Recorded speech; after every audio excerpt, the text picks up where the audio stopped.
Namaste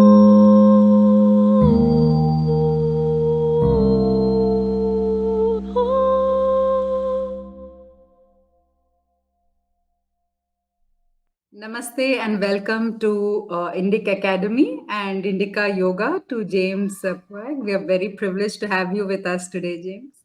Namaste. Pleased to be here, Aparna. Yes. Namaste. And we are also looking forward to having you with us in Mysuru at the Mysuru Yoga Utsava.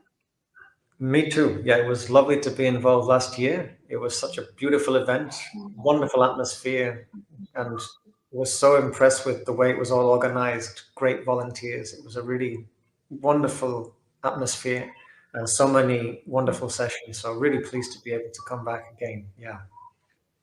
Thank you, James. You've been part of many such festivals. So, what do you think creates interest when there's so much happening all around? How do we create interest in such events when we're talking about a subject that's so widely discussed, so widely practiced? How do we create this sense of wonder and newness about conferences and events? Well, what I experienced last year was the setting in Mysore at the particular venue with these two wonderful trees and this wonderful canopy of the branches and the leaves. Is what was very special last year was that it really invited, I think, all the participants to connect to that sense of wonder and that attitude of curiosity, gratitude, wonder that is so intrinsic to the path of yoga. So all of the rishis, how did they come to their discoveries? Because they wondered. They harnessed their power of curiosity. And last year, what I found I remember from the opening session when one of my teachers, H.V. Nagaraja Rao, was giving one of the speeches on this stage with the trees. And reminding us of where these teachings have come from. And so that was, to me, was one thing that was very special about this event, that people were sharing teachings, presentations, cultural events to do with this amazing tradition of yoga. But the tradition, because of the setting, because of this very strong presence of the trees and the sky, it allowed us to, I felt, tune in more to the idea of what does practice and sadhana really mean. It means to connect to this miraculous gift of consciousness and awareness. And nature is demonstrating all around us the power of consciousness, the intelligence of life. And in contrast to some events that might take place in a wonderful venue, but it's all indoors and it's all a little bit detached. It's happening within a compartment of the modernized world, which is in so many ways severed from so much of our evolved intelligence. And I feel that one of the great things about the yogic methods is that they invite us to rehabilitate and recover our natural intrinsic capacities and reclaim more of our humanity rather than abdicating it and outsourcing it, as human beings have been starting to do in very alarming ways for some time. And in a setting like the one where the Utsava will happen in Mysore, there's the idea, I mean, one of my first teachers from the Kashmir Shaivism tradition, there is this idea that one should make one's practice a mahotsava, a great festival of worship. And when we look at nature, we can see it is an utsava. It is a symphony. There is all of this beautiful interplay and symbiosis and mutual support. And I think if people come to the Mysore Yoga Utsava, then they'll want to come again. Because last year, certainly my experience and talking to many of the people who attended, it was a moving experience. It was an inspiring experience. And people really were invited to harness that sense of curiosity with people presenting from different perspectives, different aspects of the tradition.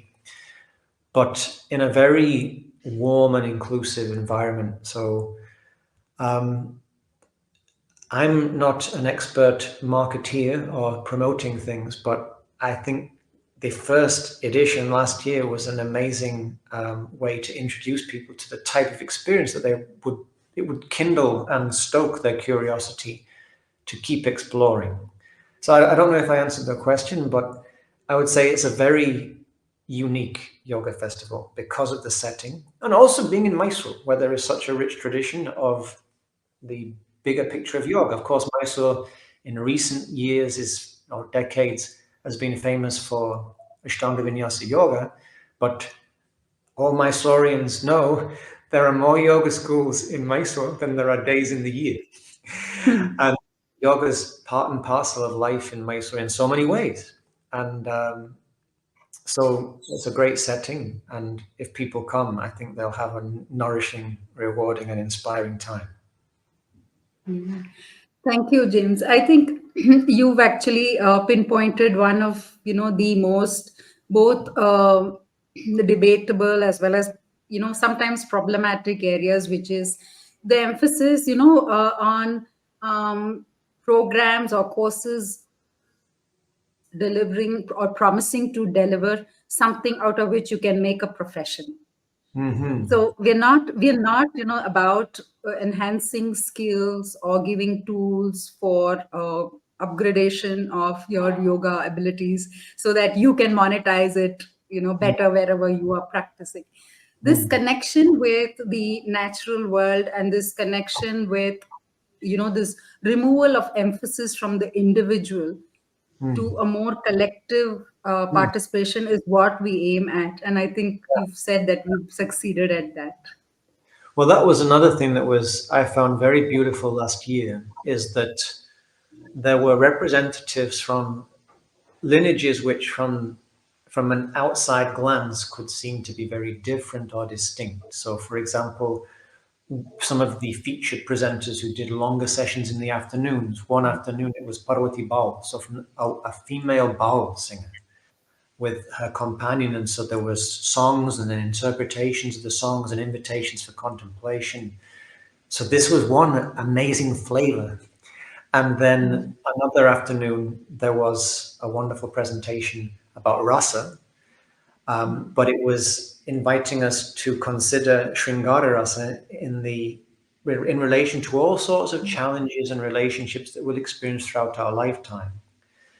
And then there were people who were devotees of particular deities or lineages, but everybody was presenting within, with these beautiful trees, our canopy. It was like this umbrella of, just like we have in so many places in the Indic tradition, the tree is a symbol of life. It's like this yoga has so many branches, but the branches reach out and they grow and they continue to evolve and reach out into new spaces so they can reach new people. But this atmosphere, this ethos of, I would say, invitation and warmth and encouragement, it meant that people could enjoy recognizing how there's many branches that are part of the same, Yes. there's many streams Yeah. that are part of the same mighty river. I Yeah. sometimes, one of my teachers, he said, there's only one way in yoga, your unique way. But that way of this mighty, mighty river with hundreds of thousands of streams, hundreds of thousands of water droplets, but they're part of this same mighty river, which we might call Ganga. And Ganga, Gayati to sing. And Gang, the whole gang. Can you make the whole gang sing? So each of us, we're constituted of these different gunas, these different constituent parts. And yoga invites us to bring them all into this dynamic equilibrium and this joyful harmony. But in order to do that, as a human being, it's likely that we'll all have to do it slightly differently. We will have to find an individual path. But if we just try and do it in an individual way, we probably won't find it. If we work as a collective and we learn from each other, then we can find our own unique way that actually supports that collective effort. And I think that was one thing I found very beautiful. It was last year. Anybody can come and they can experience from these different teachers, they can experience these different cultural events. Everybody's just sharing generously. And I think, as you suggest, this invites a person who's maybe grown up in a society which has overemphasized individual um, Yeah. independence to actually experience the beauty of being a sovereign individual, but part of a collective effort and the interdependence of all life. And how, when we open ourselves to learn from others, then actually that can accelerate our unique ways forward. Yeah. So, as you join your new job and your new direction, James, what is the role of a cultural background to yoga? And Hmm.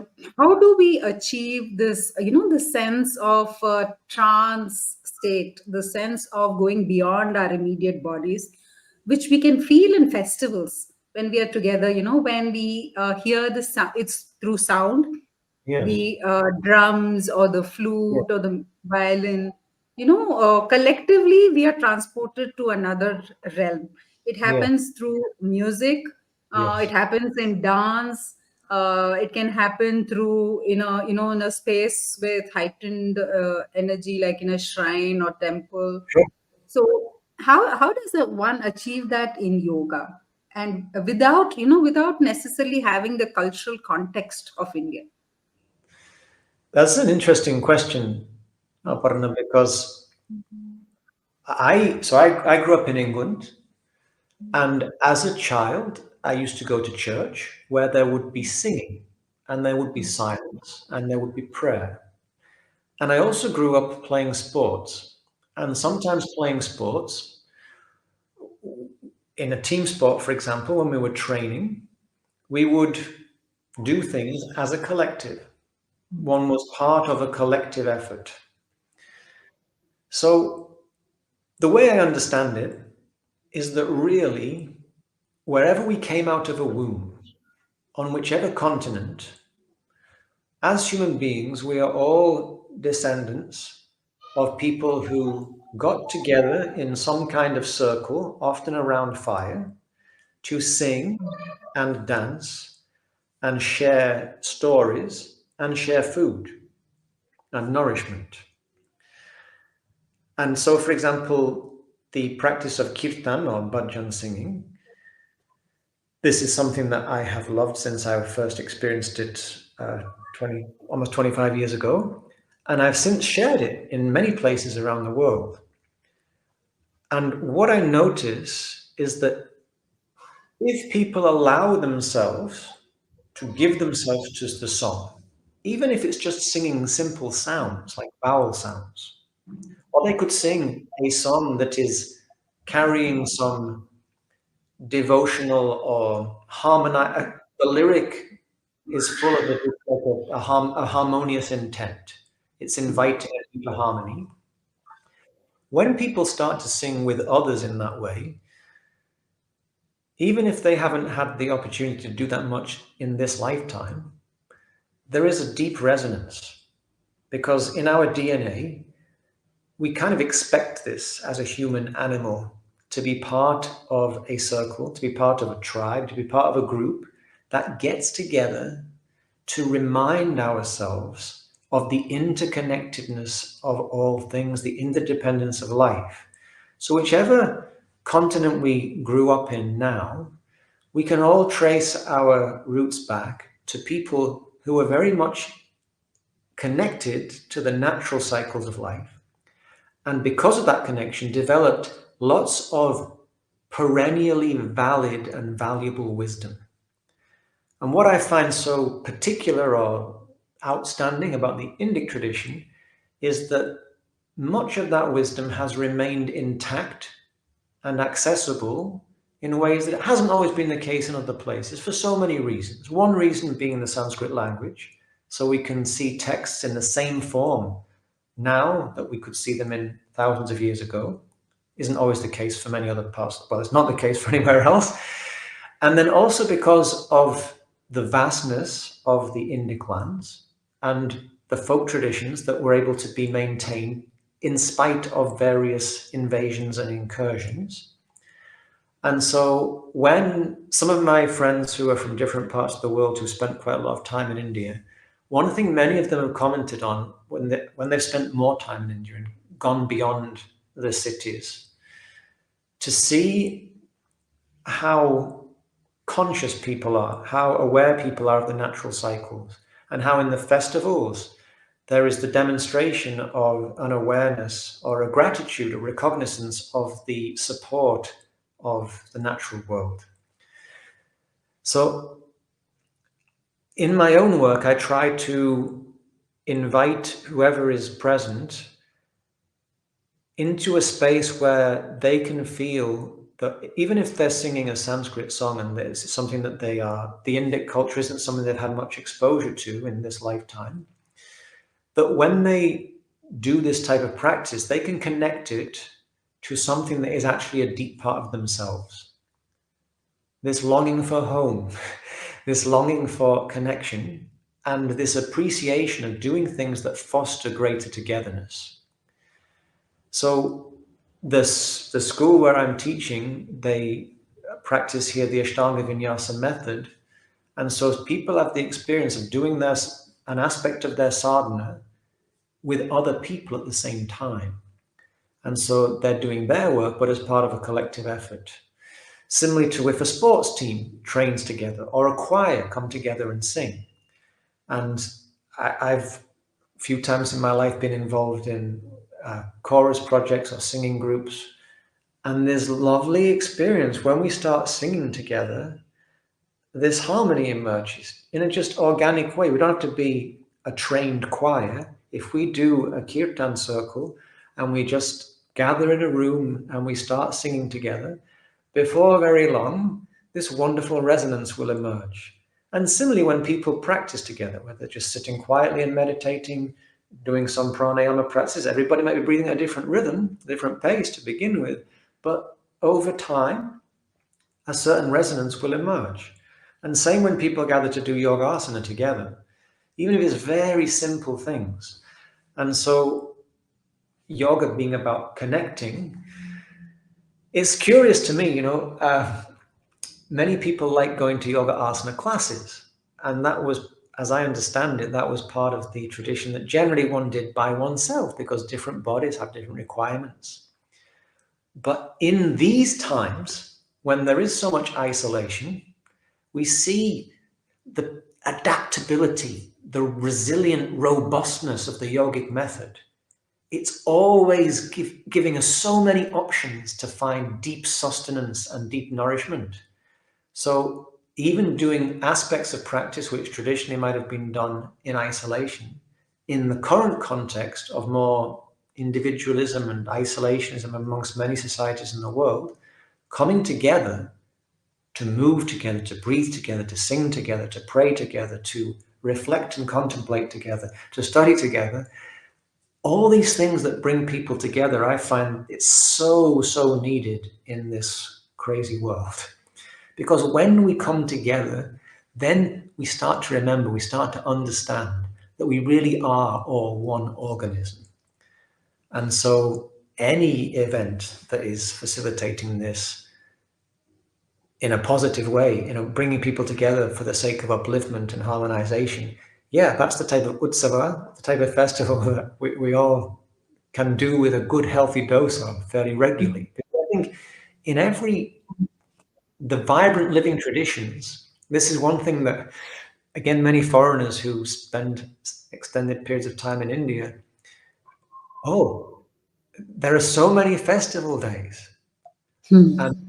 and in some countries, that's just not the case. And when I was living in Mysore, when I was studying my master's degree in Sanskrit, Hmm. at that time, the Sanskrit Pathashala, the Sanskrit college in town, they still followed the lunar calendar. And so there was this rhythm that I recognized, oh, there's so much wisdom here. Hmm. So many festivals following the lunar cycle, it's that much more sustainable. It keeps us connected to reality rather than this strange mechanistic idea that the days are like squares on a calendar you have on your every day is the same size. The days are not the same size, especially where I'm from in England in the summer. It's light. It doesn't really get dark in the summer, and in the winter, the hours of light, it's a short window. So the quality of the day is very different. And we experience this as soon as we start paying attention to our natural cycles, we start to realize that it's not really that wise or sensible. It's not even scientific when you start observing to expect a person to behave at the same energy level all the time, every day. And every part of the world they have their seasons. So when we have festivals and we step out of the regular routine, it just infuses the regular day to day with that greater appreciation for the magnificence and generosity of this amazing natural world that we have. We're so fortunate to be earthlings, to live here on this beautiful green blue planet. So festivals at fairly regular intervals, they can help us remember some of that living wisdom that unfortunately in recent decades and centuries in many parts of the world we've become a little bit estranged from. So I think the Utsava is an opportunity for us to step out of regular rhythms, but perhaps then return and carve out a rhythm that's actually more sustaining and more harmonious. You talk about our energy levels Mm, not being the same all the time, James. yes. And I think in an earlier interview, you also spoke about this in the eight limbs of yoga.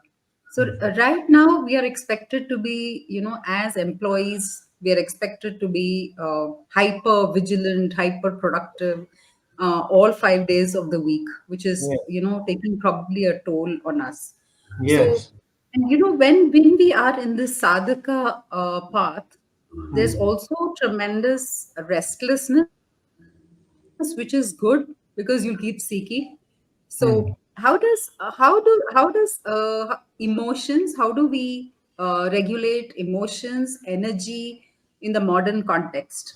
And what is how does the language, how does Sanskrit and how do the Yoga Sutras help us navigate this paradox of one where the sadhana requires us to be focused on a certain direction, and where our mundane day-to-day jobs require us to be in a different way?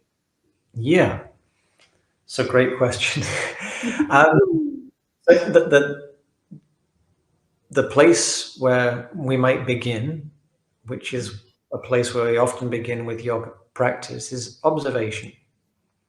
So if we summon our awareness, we take steps to cultivate a keener awareness, then we can notice more what is realistic and what is sustainable for us. And it might be the case, for example, that let's say we have a job where 5 days a week we're working a set number of hours, and we have certain expectations from our colleagues or our employers. But we might notice, I tend to be not particularly productive during those hours of the day, or during that window after lunch, whatever it might be. Then you could think, well, what would be most skillful in this situation? Could it be that I take, for example, what I sometimes in the past have jokingly called smoking meditation? So when I was a child in England, it wasn't quite, I think about a third of people smoked cigarettes back then in the 1980s. There's much fewer now. But in many workplaces, people who smoked would be allowed a smoking break. And then what about all the non-smokers? Well, they get to have 5 minutes off every hour. What about us? When I was at schoolboy, when I was 16, all the students went out on work experience for 2 weeks. And when we came back, we all got together with our teachers and we had to give a kind of feedback. We all shared in groups what we learned from the experience of going into the workplace. One of my school friends, he was always interested in business and entrepreneurial endeavors. And the local teacher, the careers teacher, knew this, and he sent him to a business that had been built by a local businessman and who now employed quite a lot of people. And one day, on this 2 weeks of work experience, my friend got to follow the boss of this company around for the day. So the boss, the first day of work experience, he meets my friend, and he has a chat with him, tells him what he's going to be doing. He says, and next week on whichever day, your job will be to shadow me. Meantime, I'll see you at this time, and you can tell me how you've got on with this and this. Anyway, in the second week, as had been arranged, my friend gets to shadow the boss, the man who's created a business employing about, I think, almost like close to 20 people. He started from nothing. And he says, your task today is to observe. So what I do, you're going to do it with me. You're going to follow me. After about 1 hour in the morning, the boss went up onto the roof of the building for a cigarette break. And he said to my friend, now, I told you to follow me. Don't smoke, but come with me and watch what I do. And my friend watched him. Another hour goes by, and the boss goes up to the roof again. And he repeats this every 60 to 70 minutes. He would take a 5-6 minute break. Come the afternoon, the boss asks my friend, he says, so, what am I doing here? And my friend says, you're having a cigarette break. And he says, well, at one level, that's what I'm doing here. I told you to observe me. What do you notice? He says, well, I notice when you come up here, you really seem to switch off. You really seem to take it's a real break for you. He says, yes. What else do you notice? I told you to do exactly what I did, except for the cigarettes. What have you been doing? You're breathing deeply. Yes. So he said, don't start smoking. I wish I never had. It's very addictive. But I'll tell you a secret. I think it's good for my health. Because what it means is that every hour I pause and I come up here, I come outside. And what do you see from the roof? And you could see the town. And so the man said to my ex-girlfriend, he said, every hour when I come and stand up here, I grew up in this town. And I remember the sacrifices my father had to make for me and my brothers and sisters because he worked for a tyrant. He worked for a bully. He hated work, but he did it for his family. And he never brought the negativity, the hostility of his work environment home. But I knew it was a real strain because some of my friends, their fathers, they did bring it home. And there was violence, there was alcoholism and stuff like that. But my dad encouraged me to never have to be anybody's employee. And what I wanted to do was if I ever had employees, that they would not feel like my dad did about being employed. So it's every hour I come up here and I remind myself why I'm doing this work. I want to live in a place where I feel relaxed. I want to live in a beautiful town. If I want to live in a beautiful town, then I want the people who live here to feel well, to feel safe, to feel connected, to feel part of a community.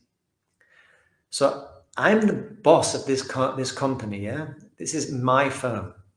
It's my responsibility that everybody who works here feels a sense of purpose and satisfaction.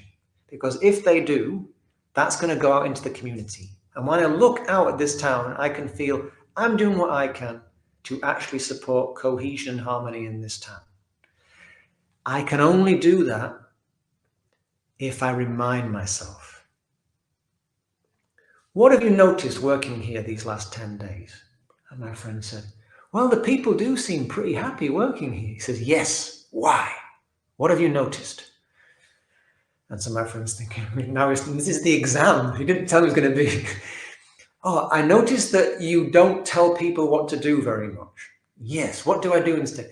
You invite them to work it out for themselves. Yes. I let them do their work.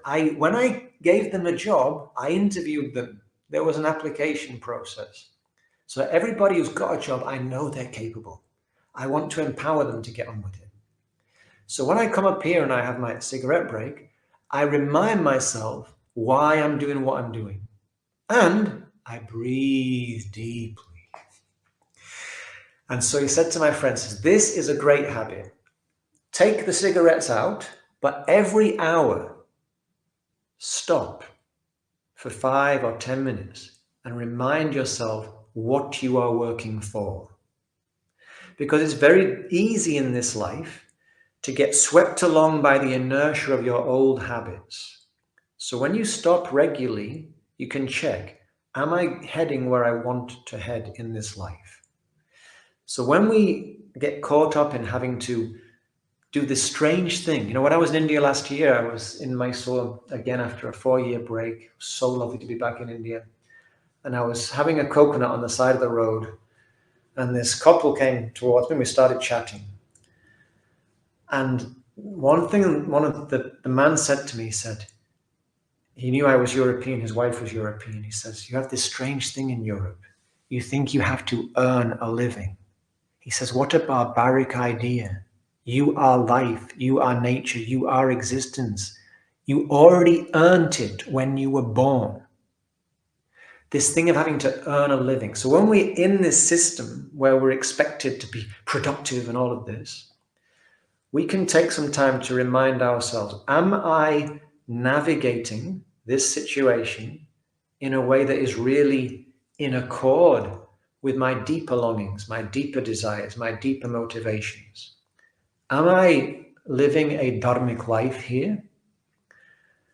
What adjustment might be required for me to help myself move in the direction I want to in the context that I'm currently part of or contributing to? So if we're in a situation, I don't like smoking and I've never done that, but I think this advice from this businessman was great. At regular intervals, like every hour, every 70 minutes or so, just pause. Obviously, sometimes you might be doing a 2-hour, 3-hour thing, but at regular intervals, stop and check in. Why am I doing what I'm doing? Where am I acting from? Am I acting in a way that I really want to? And obviously, practices that we might do before we go into the arena of work are so helpful. So the traditional idea in the Indic tradition of the meditator, and there's that story of the meditator and the archer. So two boys in a forest, they see a man with a bow and arrow, and they see him drawing the bow back. These boys have never seen a bow before, they think, who is this person? And then the arrow loosed and it flies towards its target, and the boy, wow! They've just been throwing their spears, but the arrow could fly that much further, much more powerfully. And so they say the meditator is like the archer. If we want to move in life with power, with precision, with purpose in the direction of our deeper longings, our real intention, and if we take some time to draw back from all of the commotion of the world, then we can tune in to a center from which we can then move with much greater poise, greater clarity, and greater purpose. And so if we do have those types of jobs where there is a big demand on us in a not so natural rhythm, taking time every morning and every evening, regular intervals, to just tune in at all the different layers of our being, physically, mentally, emotionally, that can then help us give us a bit of a clearer, fuller perspective of how our emotions might get pulled here and there by the different pressures we're subjected to or we are constantly encountering. So it all comes back to the basics, yeah. Start the day in the medi state as best we can, cultivate that integrated, balanced state of awareness. And then imagine that's a fire that we've built it in the morning. Keep stoking the fire during the day. Or imagine that we're like an orchestra, and in the morning we tune all the different instrumental powers into the same chord. During the day, they get played in different ways. We can come out of tune. So take that bit of time to just tune in, just check back in to the center as best we can. And obviously, yoga gives us so many resources and tools to help us do that. Yeah. Could you tell about the eight limbs and how, you had mentioned about when something is not okay, Mm. what is the attitude that we need to adapt? So that we bring in a bit of Sanskritam, since that was supposed to be the. But this um, is wonderful, James. This is yeah. so amazing. This is Well, yoga. yeah, I mean, when we talk about with the Ashtanga and when things are not going right, so there are many layers we could check in at. So one is just to take yama niyama and take them. So let's just take the five yamas, for example, which in Patanjali tells us these things are to be practiced in at all times, in all situations. So jati desha kala samayanavachinna sarvabhauma mahavratam. The yamas are the mahavrata, the great vow to be worked with at all times, all places, all situations, irrespective of the fashion, the trend, the situation. And so we have ahimsa, satya, asteya, brahmacharya, and aparigraha. But after Patanjali introduces them, he tells us these are the Mahavrata, always to be practiced. So the yamas, they're things we do, they're things we practice, things we cultivate. So sometimes, of course, people will translate ahimsa as non-harming or non-violence. Now, this is certainly part of what ahimsa means. But ahimsa is something we can actively do. So it's not a don't, it's a do. So I think of ahimsa as cultivating harmony. And then satya, truthfulness, authenticity, honesty, presence, to be present. And then asteya, again, it might, with the prefix a, symbolizing na, it could be translated as not stealing or non-stealing. But again, that falls so far short of the way that the Sanskrita word reaches out, its invitational meaning. So I think of asteya more as cultivating respectfulness. If I'm respectful, I'm not going to steal from it. I'm not going to be using my resources or its resources in a disrespectful way. Brahmacharya. Again, all of the yamas we could elaborate on them at great length. But char, how are we moving? How are we behaving? Are we behaving in a way that's conducive to the experience of oneness, the experience of Brahman, the experience of totality? Aparigraha, again, of course, it could be non-grasping, but another practical way to think of aparigraha is loosening our grip, loosening our sense of attachment to how things should be, so we can be present without grasping for particular outcomes, but being accepting and being present.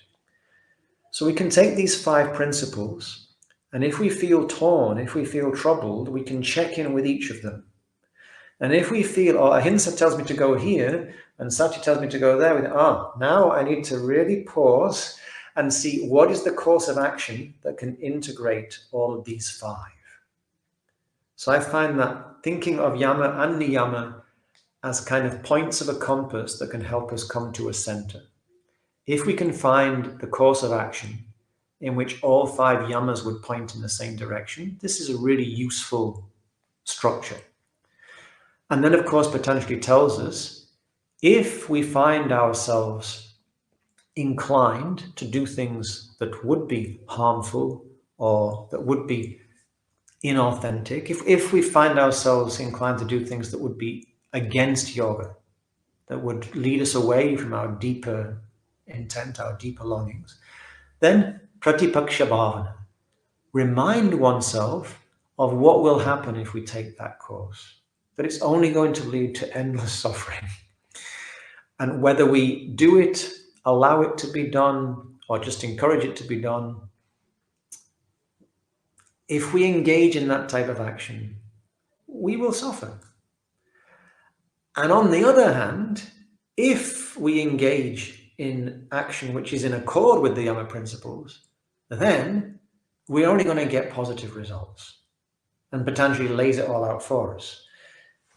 As we become more established in ahimsa, then all hostility falls away around us. So as we cultivate ahimsa, we will experience a peaceful, more harmonious existence. Life will be sweeter, richer, deeper. When we become established in asteya, all the precious things will come to us. When we're not grasping from life, when we're not coveting, when we're not stealing, when we're honestly present and we're open to the munificent gifts of life, then all the things that will be most precious for us will be available to us. So in the Yoga Sutra is such a wonderfully practical manual of how to live as a human being. And it's very worthwhile studying it traditional style, by which I mean working with the text and applying it to our own lives and practice.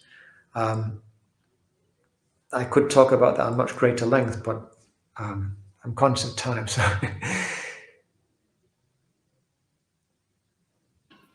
Time is not a constraint for you. I'm yes, Dr. Vinay Chandra is actually doing a short, if it's possible, a short course on the Yoga Sutras. yes, yeah. I think I saw on the Indica. Yes, it's always wonderful to with the whether it's Yoga Sutra or Bhagavad Gita. What I find with these texts is every time we look into them, they're like miracle mirror texts. So if I approach the text with the prerequisite qualities for yoga practice or studentship, meaning knowing that I do not know, recognizing I'm not fully established in yoga, and perhaps I could do something about it by investigating why. Where am I in the way I'm experiencing reality? Where am I getting in my own way? Where is my egoic sense of self getting in the way of me experiencing my deeper self? And when I have that attitude and with a sense of openness and inquiry, I look into the teachings of Yoga Sutra Bhagavad Gita, I find they just keep inviting me to new insights. They keep supporting the path to unfold. And yeah, I'll also be starting a Bhagavad Gita Chapter 2 course that I'll run for 8 months very shortly. So looking forward to that. Yeah. James, we have this concept of guardians and gatekeepers. When we start, when we start our prayers or a puja, Yes. we install guardians, or we invoke certain deities with a kavacham to protect us in all directions, to Yeah, protect us in different parts of our body, which are porous and can get sure. violated. So, is there something that you would recommend um, in all practices to be able to kind of put a shield around what we take in and what we don't? Hmm. So this is a What very are the interesting. things to watch out for? Yes. Well, I think one thing to watch out for is why am I doing what I am doing? And so, for example, here I am in Switzerland and I'm working in a place where they practice Ashtanga Vinyasa Yoga, and they begin their practice, they sing an invocation to the plurality of gurus and to Patanjali. And so the mantra begins Om Vande Guru Nam Sharanarvinde Sandarshita Svatma Sukha Gote Nishre Jangare Kayamani Samsara Halala Moha Shantyai. Abhahu Purushakaram Shankha Chakra Siddharinam Sahasrashirasam Shvetam Pranamami Patanjalim. Om. So when they do their sadhana of working with the Ashtanga Vinyasa method, they begin the practice with this mantra. And I find it very interesting. In the verb comes right at the beginning in the first mantra, Vande. So vand, to salute, to orient towards with devotion, with gratitude, with to praise, to venerate, to approach with reverence and devotion.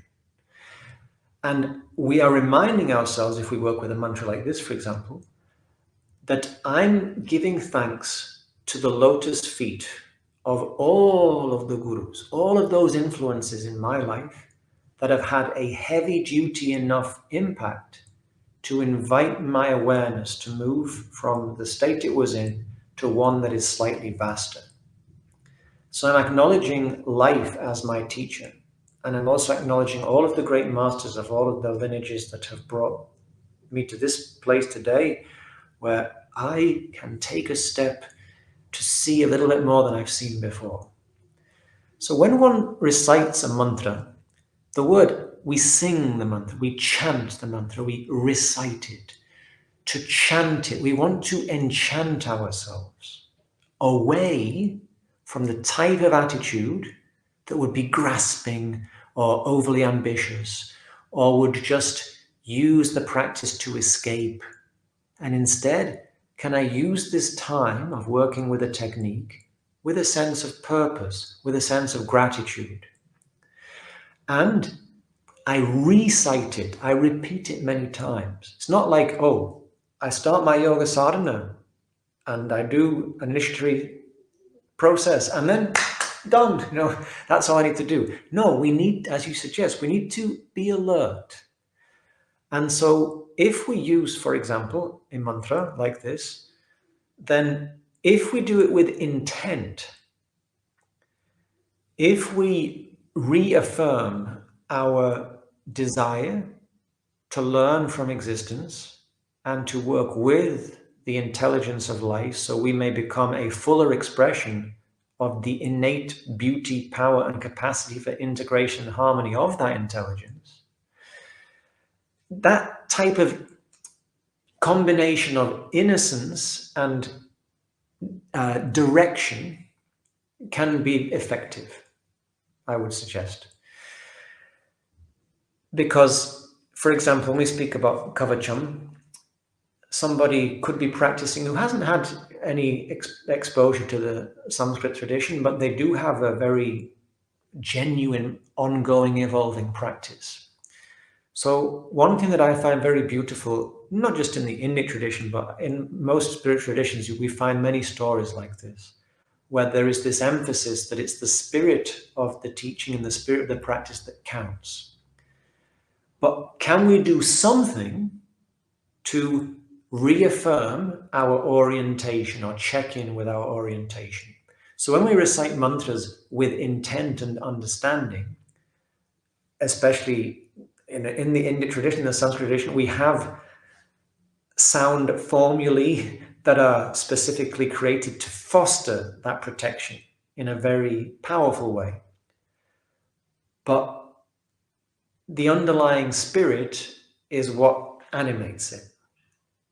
So to reaffirm that spirit of orientation towards Shreyaha, towards that which is for the greatest good, it's that purity of intent that I think is the most important thing, as long as it is combined with some sincere svadhyaya, taking care that we are actually on a genuine path of inquiry. Because when we inquire, as we keep practicing, sooner or later, and probably many times over the years, we will come to points where we realize that some of the things that we've been doing, some of the habits we've been carrying for perhaps many, many decades, aren't really in keeping with how we would really like to be in the world. And so we'll see things that we would perhaps have preferred not to see because they're demanding that we leave things behind that perhaps we've become very attached to. And we can become attached to things that cause us to suffer, sometimes even more strongly than things that we enjoy, because human beings, we can become, oh, I'm the person who has struggled through this. So to check, where am I practicing from? What am I practicing for? So if we are fortunate enough to have had exposure to the Sanskrita realms, and we can work with mantra with this marrying of intent and understanding, then that is certainly a very robust mechanism. But for a sadhaka who doesn't have that background, we can do it in our own way by doing some type of ritual. Now, the word ritual is very interesting because I think it comes from rita, the Sanskrit word, yeah?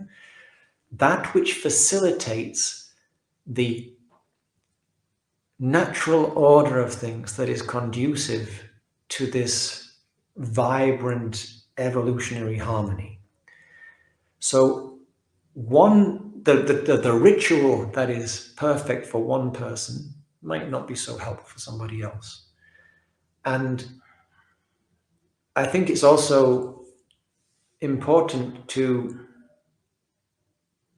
do things that are resonant for ourselves. So for me, for example, when I first encountered Samskrita, it was like, I felt very drawn to it, and I was motivated to sing it, recite it, study it, and so on. And I have met a few people over the years, also born in Europe or in the US, in places where they didn't have much exposure to Sanskrit as a child, but when they encountered it at whatever stage of life, there was this deep connection, this deep longing. But I've also met other people who they have a strong sadhana, but it doesn't have the way that they will safeguard their practice isn't perhaps going to include Sanskrit recitation in the way that it might for somebody like me. But it doesn't mean they can't have that element. It's just going to be formed in a slightly different way. But I think the underlying spirit is always the most important thing.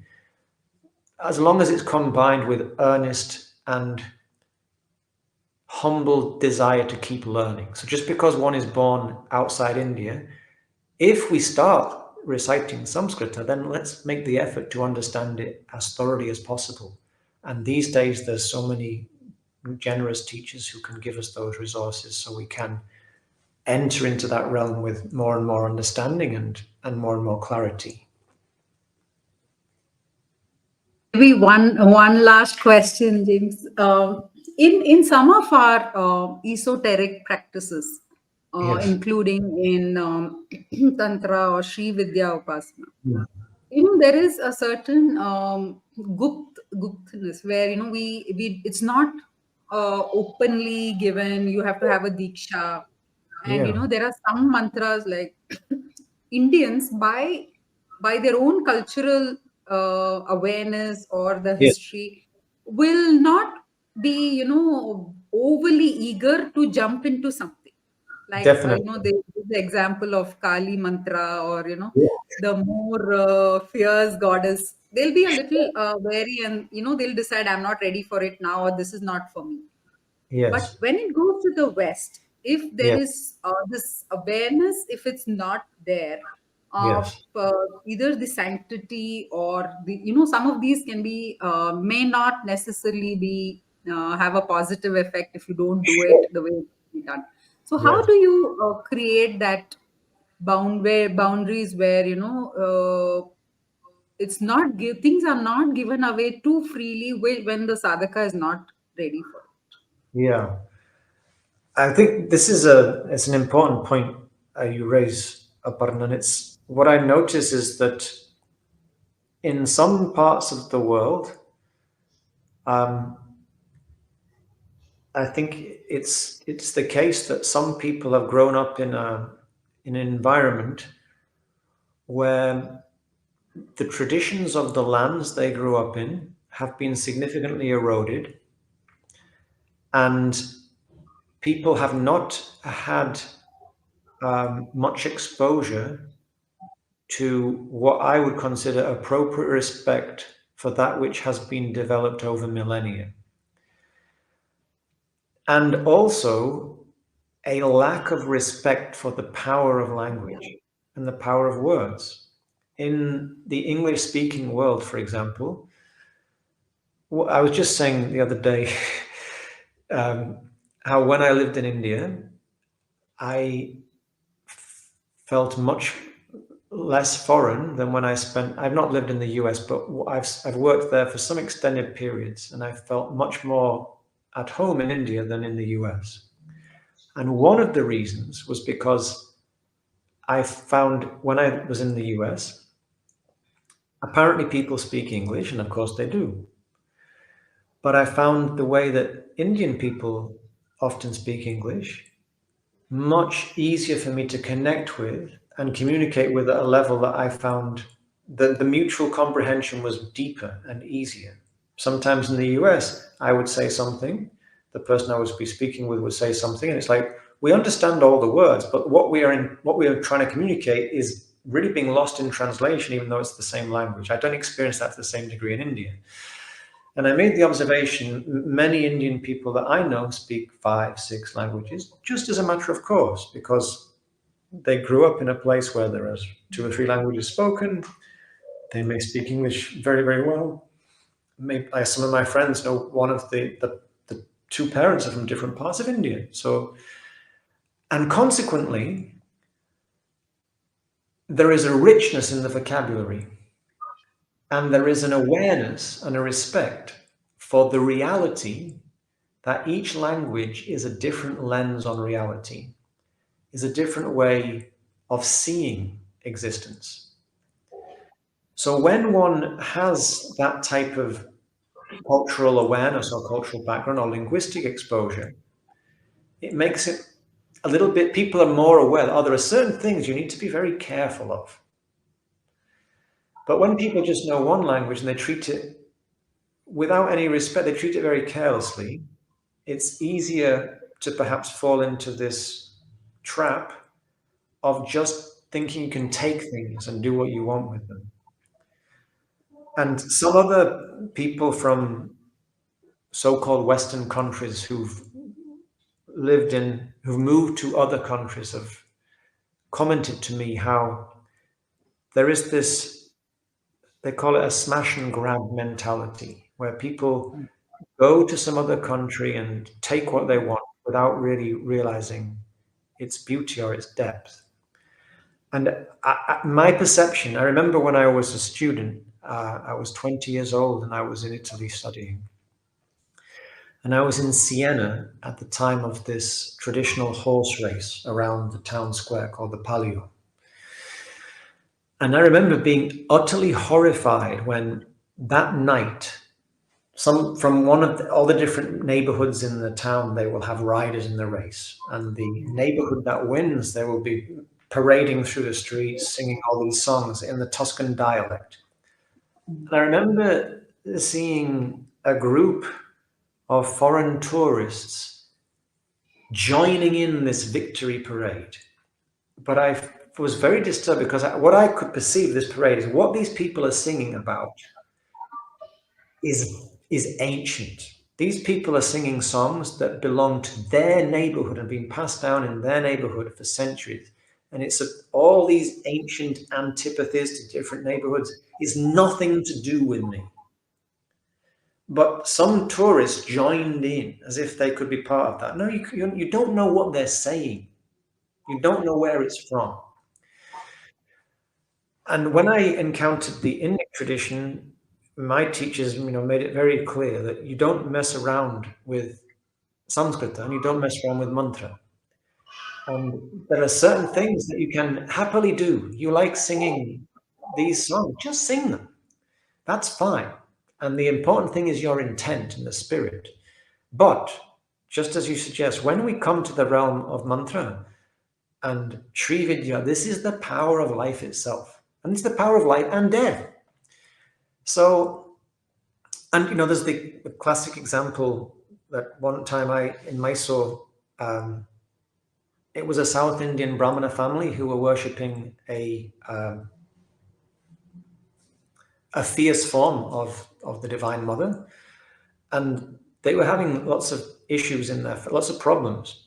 And a Sri Vidya Guru came to visit, and they asked for his guidance, and they said, "Well, what are you offering?" And they were offering a form of Kali. They were offering her flowers and sweets, and he said, "Who is on your altar?" If you have Lakshmi on your altar, then yes, you offer beautiful flowers and beautiful sweets. But if you have this particular energy, that's not what she wants.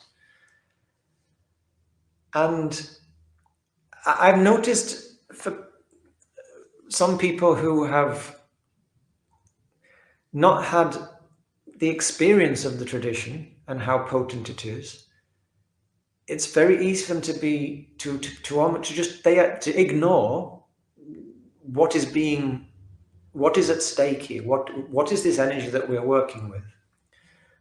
And in the way that I share in kirtans, for example, we sing to many different deities, but there is a kind of there's a container. The whole process happens with we start with Ganesha, and then we continue from there. But it's within there's a very clear parameter of what we're doing and why we're doing it. And